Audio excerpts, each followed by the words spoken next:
आज जो है नई प्रश्नावली करेंगे।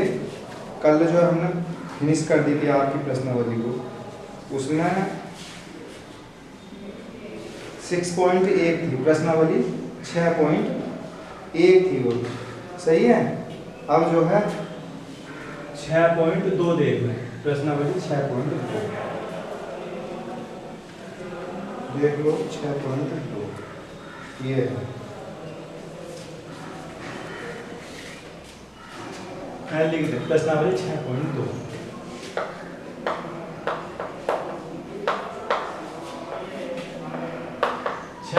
का पहला क्वेश्चन है आपका। देखिए पहला प्रश्न दे रखा है। प्रश्न दी गई आकृति में, प्रश्न नंबर 1, दी गई आकृति में, दी गई आकृति में x और y के मान ज्ञात कीजिए। x और y के मान ज्ञात कीजिए।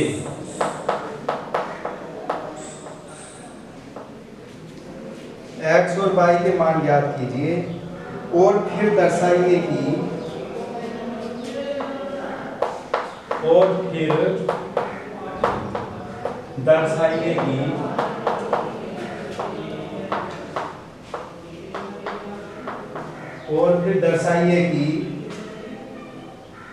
AB समानांतर है CD। AB समानांतर है CD, ये आपकी बुक में सवाल दे रखा है, ठीक है। ये CD है, ये पूरा सवाल आपका 6.2 का पहला सवाल है। इसका आप जो है चित्र भी बना हुआ है, आकृति भी बनी हुई है। देखिए आकृति बना लेंगे आप, ABCD, यहाँ देख लें AB ठीक और CD,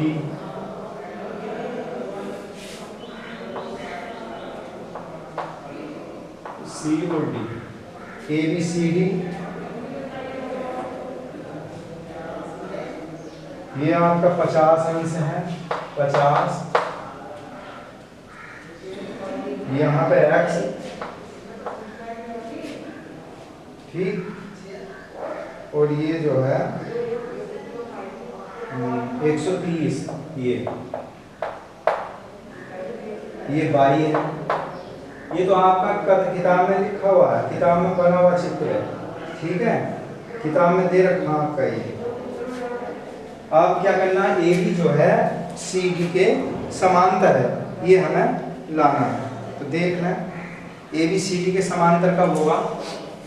चलिए देखिए दे रखा है क्वेश्चन में, दी गई आकृति में, ये जो आकृति हमने बना रखी है इसमें x और y के मान ज्ञात करने हैं और फिर दर्शाइए कि AB समांतर है CD के, AB CD के समांतर है।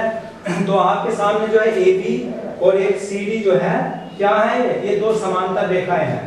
मान लीजिए यहाँ L लिख दें, और दोनों समांतर रेखाओं को, AB और CD दोनों समांतर रेखाओं को एक तिर्यक रेखा L जो है उसे काटती है, ठीक है, तिर्यक रेखा काटती है।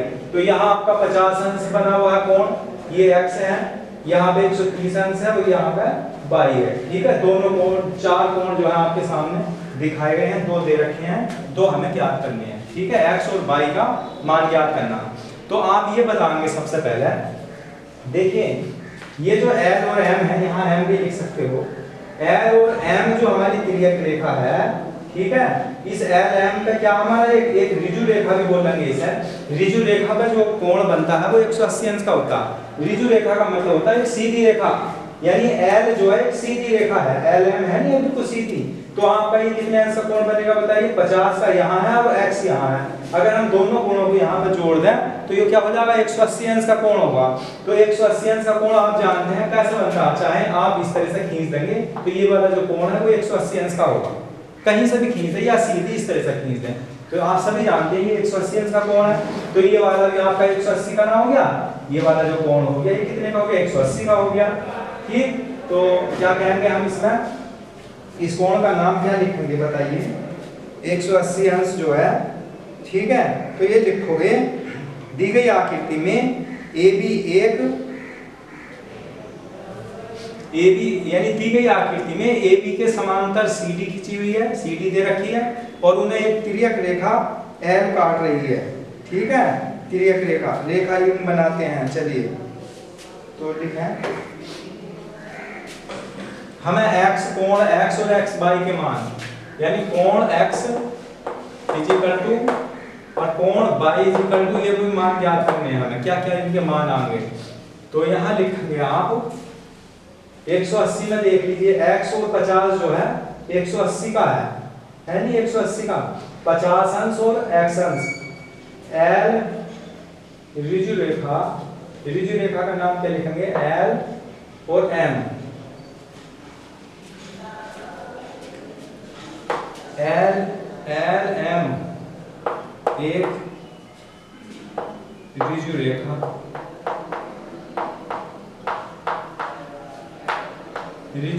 है। ऋजु रेखा का मतलब एक सीधी रेखा है। ठीक, तो इसका जो कोण बनना है x + 50 बराबर 180, ये हो जाएगा। हमने x को और 50 को जोड़ कर ये जो पूरा कोण बना है, ये मैंने यहाँ समझाया इस जगह चित्र में, ये 180 अंश का बन गया। तो x बराबर 180 माइनस 50, 180 में से 50 घटा देंगे, x डिग्री इक्वल टू घटा दो 10 में से 5 घटाएंगे तो कितना बचेगा, देखिए 10 में से यानी 0 का 0, 8 में से 5 घटा 3, यहाँ 130, 130 अंश का जो है x आ गया। ये जो 130 का आ गया यहाँ पर, ये 130 का आ गया x, और इसके ठीक शीर्षाभिमुख इसके जो सामने बन गया आपका, ये देखिए इसके सामने तो बन रहा है यहाँ, तो ये शीर्षाभिमुख और इसके सामने क्या है, y है हमारा। तो इस कोण का नाम क्या लिखेंगे हम, ये कोण बन गया हमारा L, यहाँ क्या रखना है, कुछ भी रख सकते हैं यहाँ नाम, LO भी रख सकते हो यहाँ, LOB जो है शीर्षाभिमुख कोण है। ठीक है, कोण x जो है, कोण x इक्वल टू कोण y, इसे लिखेंगे क्यों है, ये बराबर है शीर्षाभिमुख है, शीर्षाभिमुख कोण जो है आपस में क्या होता, बराबर होते हैं। शीर्षाभिमुख कोण जो उसके शीर्ष पर बन रहा है, जब आपका ये 130 अंश का है x, तो इसके शीर्ष पर जो कोण बन रहा है इसके ठीक सामने, तो ये भी तो हमारा 130 ही होगा। तो जब ये वाला कोण y का है तो ये वाला भी y का हो गया, तो y भी हमारा क्या हो गया, 130 का ही हो गया। तो दोनों कोण हमने बराबर ले लिए, कोण x बराबर कोण y शीर्षाभिमुख है। ठीक, तो कोण y भी हमारा आपका कोण y बराबर, तो कोण y भी हमारा 130 का ही आ जाएगा। लिख लो कोण y इक्वल टू 130, दोनों 130, यानी आपने कोण x का मान ज्ञात कर लिया, कोण y का मान ज्ञात कर लिया। ठीक है, अब क्या ज्ञात करना, अब कह रहा है AB CD के समांतर है, तो यहाँ लिखेंगे AB समानांतर है CD को एक तिर्यक रेखा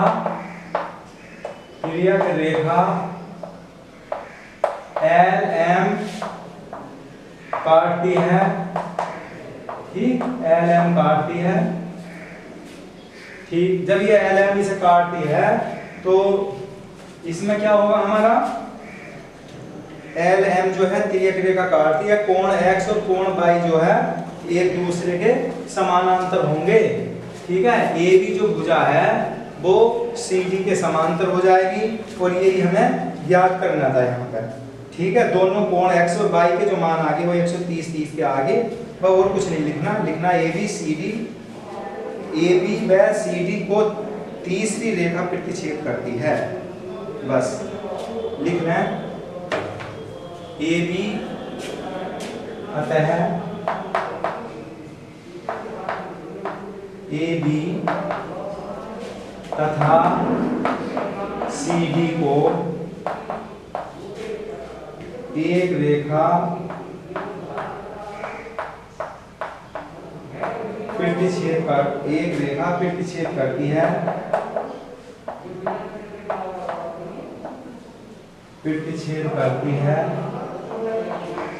ठीक, प्रतिच्छेद का मतलब काटती है। यहाँ काट रही है, देखिए यहाँ पर काटा है इसने, ये एल ए बी और सी डी को क्या है, ये वाली एक रेखा जो है इसे तिरछी रेखा बोलते हैं, तिरछी रेखा ये इसे इन दोनों को काट रही है, ठीक। तो इसलिए ए बी जो है समानांतर हो जाएगा सी डी के। बस आप इसमें ये लिखेंगे तो ए बी जो है सी डी के समांतर